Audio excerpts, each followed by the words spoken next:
At dinner that night, I still remember the sound of cutlery hitting the plates, as if each knock was a warning that something worse was about to happen. The house was clean, the table was set, and the television turned off so that everyone could talk during the meal. I thought it would be just another quiet night after a busy day at work, but it wasn't. As soon as my daughter sat next to me in that shy way, holding her napkin with her small hands, my wife let out the words that changed everything between us. "She's not welcome here," he said with a coldness I'd never seen before. My daughter widened her eyes and lowered her head as if she had committed a crime by being there with me. It was at that moment that I realized that the humiliation was not directed at me. It was directed straight at her. And inside me, something screamed, even though my lips remained closed. I tried to take a deep breath before reacting, because in that second, I understood that any thoughtless word could become a weapon in my wife's hands. She was testing me. She wanted to see if I would choose the peace of marriage or the dignity of my daughter. I knew this because I had been seeing the signs for months. Crooked looks, comments and rude children, invented rules that changed every week. Small things, but together, they showed that she did not accept the presence of my girl in that house. But that night she decided not to hide it anymore. She decided to show the world what she was capable of. My daughter tried to get up, thinking that maybe the best thing would be to go to her room and disappear. But before she could put both feet on the ground, I touched her hand and asked her to stay seated. I looked at my wife with the calm I didn't even know I had, and did what any father with a heart would do. I took the plate my wife had prepared for me and served all the food on my daughter's plate. She looked at me scared, not understanding what was happening. I just said, "Where I eat, she eats too," and I put my arm around her. The room was so quiet that you could hear the clock on the wall ticking the seconds. My wife squinted her eyes, annoyed, refusing to believe that I had the courage to face her like that. She always imagined that because I avoided conflict and sought peace at home, I would keep quiet while she finalized her plan to move my daughter away little by little. She believed that my kindness was weakness, but there, in that dining chair, I stopped being a victim and became an observer. I realized that I didn't have to win by shouting. The simple fact of not bowing down was more than enough to show who was really in charge in that situation. I didn't need to justify the love I felt for my daughter. He was there, in my every gesture. The truth is that I never imagined that I would be married to someone capable of humiliating a child, even more so a child who just wanted a little bit of my affection and my time. I am a 49-year-old man. I live in the state of Ohio and work driving freight deliveries. I don't have luxury, I'm not a business owner, but I've built my life with honesty. I have a daughter who is my greatest pride, the result of my first marriage, which ended not for lack of love, but for things in life that wear out when there is no attention on both sides. When I met my current wife, I thought she would accept my girl, who would understand that she is part of me. I was wrong. She always had a way of looking at my daughter as if she were a problem to be removed little by little. It was not direct hatred, it was worse. It was that silent contempt that wound slowly, as if taking oxygen from the environment and waiting for the victim to give up alone. My wife believed I wouldn't notice. She thought that speaking quietly or disguising it would be enough for nothing to be noticed. But I realized everything from the beginning. But now she has crossed all limits. I could have gotten up and left with my daughter at that time, but I wanted to see how far she would be able to go. She believed she had time. I had patience. At that moment, I knew that I would need to prepare. It was no longer about a mean comment or a lack of education. It was Cold War inside my own house. She wanted to take my daughter off the table. The next step would be to take it out of the house. Then, take it from me. And if I didn't do anything, she would make it. My daughter was quiet, but I felt her hands trembling under my arm. I wanted to hug her and tell her that nothing bad would happen as long as I was there. But I knew she needed to understand by my attitudes, not by my words. Sometimes the best answer is written in silence. And that night's silence was the punishment my wife received without me having to raise my voice. She tried to keep eating, but she couldn't swallow her pride. She discovered that anyone who tries to humiliate a child ends up humiliating himself alone, and that a daughter will never be an intruder in a father's heart. After that dinner, nothing was the same again inside that house. What was once a tense atmosphere became a silent war. I woke up every day with the feeling of being in the middle of a minefield, where every sentence spoken, every object switched, every step taken in the hallway could trigger another attack on my daughter. She didn't say anything, but I knew I felt everything. Children can perceive what adults try to hide, and what my wife tried to hide was that she wanted to see my daughter far away from me, as if she were a weight that hindered the plans she had for our lives. At first, it was small things. My daughter would leave a drawing on the fridge, and when she came back from school, it had disappeared. Some toys she brought here were stored in boxes and placed in the basement without anyone warning. The excuse was always the same: I'm just organizing the house. But I knew it wasn't organization. It was an attempt to erase her tracks, as if she wanted to turn my girl's presence into an unwanted visitor. The house was big enough for all of us, but for my wife, any space my daughter took up was one less place for her ego to breathe. I tried to get around the situation as best I could.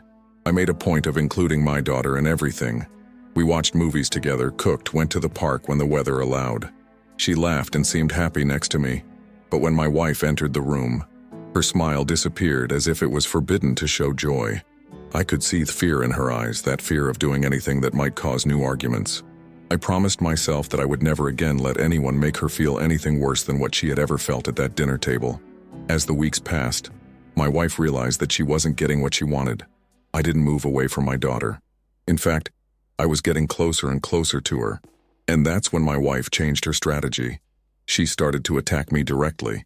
He said that I paid more attention to my daughter than to our marriage, that I was cold, that I didn't know how to be a husband. She spoke as if taking care of my daughter was a burden, as if I had an obligation to love only one side of my life. It was emotional blackmail disguised as worry. But I knew that kind of manipulation, it wasn't about care. It was about control. There was a day when she pressured me to put my daughter in boarding school the following year, stating that it would be better for her future. I laughed in disbelief. Better for whom? She then said that if I really wanted the marriage to continue, I would need to set boundaries with my daughter. I understood perfectly what she meant. I wanted to get my girl away from everything she had safest, my love. It was there that I finally saw it clearly. My wife wasn't trying to get along with my daughter. I was trying to replace her, or worse, eliminate it completely from my daily life. I remained calm on the outside, but inside a revolution was happening. I started to observe everything with a coldness that I didn't have before. I stopped arguing. I failed to warn when something was wrong. I started to gather evidence, messages, comments, reactions, because I knew that if that war continued, a judge could step in at any time. And when that happened, I needed to be ready. She wanted to hurry. I had time, and I knew how to use time to my advantage. My daughter started asking why my wife didn't like her. Simple questions from those who do not understand the gratuitous hatred that adults sometimes invent. I didn't know exactly what to say. I didn't want her to feel guilty about something that had never been connected to her mistakes. She was just a child trying to find a place in the world. I tried to explain that some people have small hearts, and that when a heart is too small, there is no room for love for everyone. I don't know if she fully understood, but she hugged me tight, as if that hug was the security she needed to breathe for another day. There were nights when I would go to bed wondering if I had really chosen the right person to build a family, because family is not who sleeps in the same house. Family is the one who welcomes, who protects, who understands. I started looking at my wife with different eyes. I no longer saw the woman I had fallen in love with. I saw someone capable of hurting a child to feel more powerful, and that was something I would never be able to forgive. I am a simple man, but I am not a weak man. And for my daughter, I was capable of so much more than my wife could have imagined. I didn't have to fight. I needed to act. And with each passing day, I became more convinced that the real war was still just beginning. My wife thought she was pushing me against a wall. Little did she know that I was building an exit behind this wall, right where she could never reach. Life has taught me that some battles are won in silence, and the silence was getting louder and louder inside my house. Over time, the situation became unsustainable. My daughter, who used to smile even in the face of difficulties, began to close herself off. She stopped drawing, stopped asking if she could watch cartoons with me on the couch, even stopped leaving her toys around the living room. She wanted to disappear so as not to bother her, and it hurt me in a way I couldn't explain. Because what my wife wanted most was happening. My daughter was being pushed into an emotional corner, and if I didn't do something soon, she would think that corner was her permanent place in the world. I wasn't going to allow that to happen. My wife got angry when I spent any time with my daughter. It seemed like every second I devoted to her was like a personal offense. If I went out to get something to eat with my girl, it was an argument when I came back. If I asked about school, she would roll her eyes. If my daughter hugged me, she would leave the room. It was as if the love between father and daughter caused her allergies. And the more I tried to keep the peace, the more it seemed to test how far I could take it. I noticed that she wanted me to lose my mind, to react violently, or to do something to make it look like the wrong story. But I wasn't going to give her that gift. There was a weekend when my daughter got sick. Nothing serious, just a fever that came and went. Even so, worry took over me. While I was taking care of her, my wife came into the room and asked if I was not exaggerating since children are sick. I looked at her for a shred of sensitivity. I didn't find anything. She went on to say that maybe it would be better for my daughter to stay with her mother for a while, since she attracted problems. I took a deep breath and asked her to leave the room. It was better this way. I no longer had the energy to argue with those who have no empathy. That night, my daughter slept leaning against my arm. I stayed awake thinking about everything that was happening. I began to realize that this marriage might have been a big mistake, but I'm not the kind of man who runs away at the first difficulty. But there it was not a common difficulty. There it was evil. And when a person shows what they are capable of, there is no way to pretend that they did not see it. I understood that my role was to protect those who depended on me, and not to please those who wanted to destroy what I loved most. The next day, while I was preparing coffee for my daughter, my wife arrived in the kitchen with a folder of documents in her hands. She threw the briefcase on the table and said that if I wanted to be with my daughter so badly, then we should both leave and leave the house to her. That was the final proof that she had a plan. She really believed that she could take it all and still make me thank her for it. I didn't answer. I just took the briefcase and went to work with it inside my backpack. I needed to understand everything calmly. On my lunch break, I stopped the truck near a cheap restaurant and opened the briefcase. To my surprise, they were not just any documents. They were copies of house bills, car bills, contracts with her name, trying to show that I was not entitled to anything. A trap. If I accepted her conditions and left home, she would have an argument to say that I left home. And with that, I could try to move even further away from my daughter. She wasn't playing fair. She was trying to destroy me, using what I love most as a weapon. That folder was the push I needed to wake up for good. I knew what I had to do. I spent the rest of the day driving and thinking about how to take the next step without giving away my intentions. I wanted her to believe that she was winning, and the more confident she became, the faster the fall would be. I was in no hurry. I was planning. She thought that everything revolved around her, that she could control everything with screams and manipulations. But she had not yet realized that when a father decides to fight for his daughter, there is no victory for the side that tries to separate the two. That night I sat with my daughter on the couch and asked her if she wanted to tell me what she was feeling. She was silent for a few seconds and then began to cry. It wasn't a noisy cry. It was a heavy cry, one of those that show how much someone has held inside their chest. She told me that sometimes she thought she shouldn't be in that house. My heart almost broke. I pulled her close and said that her place would always be with me. Always. I promised that no one would take it away from me. She hugged me as if she were grasping the last hope. As I held my daughter, I had already made my decision. I might not be rich, I might not have a college education or an office full of lawyers, but I had something much stronger, the certainty that I was on the right side. Never underestimate a parent who is protecting their daughter, because when the moment of truth comes, it is not force that wins, it is love. And my wife was going to learn this lesson the hard way. I just had to wait for the right moment. And when that moment came, I wasn't going to hesitate.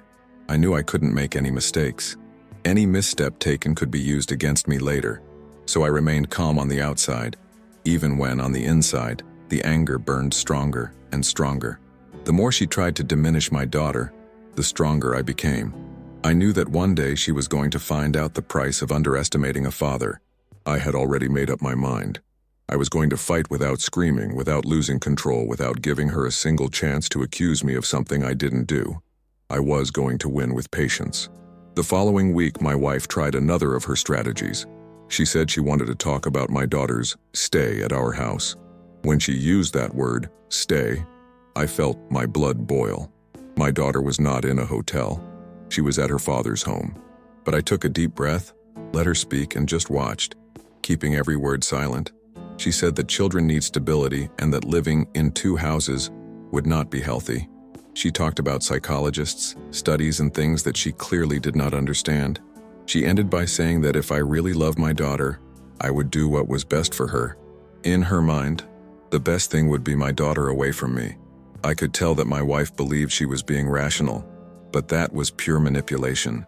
She tried to reverse the situation as if I was the problem. And at that moment, I understood something important. She was never going to change. What was happening was not jealousy or insecurity. It was possession. She wanted to have absolute control over the house, over me, over everything. And my daughter was just an obstacle in her way. An obstacle she wanted to remove anyway. I decided to look for a lawyer. I walked into a simple office downtown with nothing drawing attention.